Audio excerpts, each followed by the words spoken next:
Now, President Cyril Ramaphosa is visiting the Eastern Cape to assess the Msikaba Bridge at Lusiki-siki.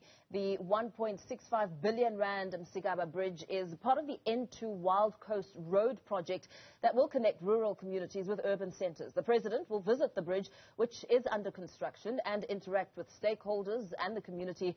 Our reporter Malungelo Booi is there for us. Malungelo, very good morning to you. This is regarded, when it's complete, to be the third highest bridge in Africa. Something of great significance.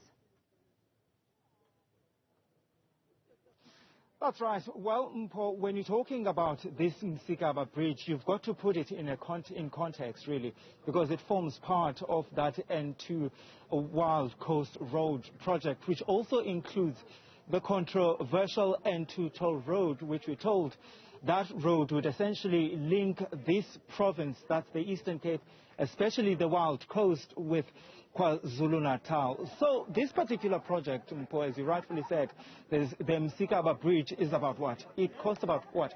1.64 billion rand. So I just want you to sort of like also get a sense, really, of the terrain. And as you rightfully pointed out, that there's construction work that is already underway.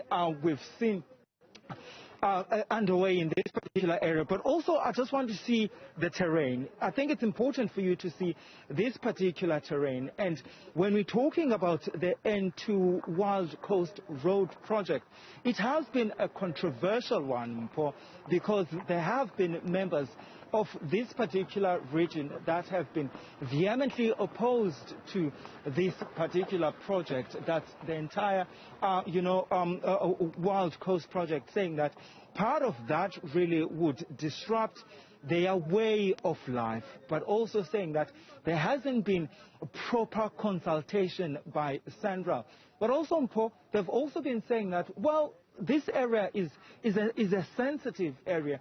Some of the fauna and flora that's found in this particular area cannot be found anywhere else in the world.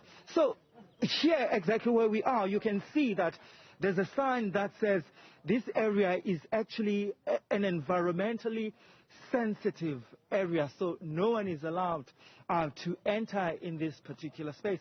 It's going to be interesting then to hear what the President says about the controversy that has accompanied, this project. If we're talking about the Wild Coast, N2 toll road, that project, that's something that, they've been talking about since the early 2000s. And also just about 2 weeks ago, there was a meeting in the other part of the Wild Coast, in the Bizana area, where SANRAL officials had gone there, and with some of the local officials from this particular province. They were there again to meet with community members about this particular project, the N2 Wild Coast Road project. And we know already that that meeting did not end well. There were stun grenades that were fired to disperse some of the people that were essentially not happy even with that meeting taking place. Mpho? Very well, Malungelo. Let's leave it there for now. Of course, we'll continue to catch up with you, looking ahead to see President Cyril Ramaphosa arriving in the Eastern Cape, of course, to assess some of the progress within that project.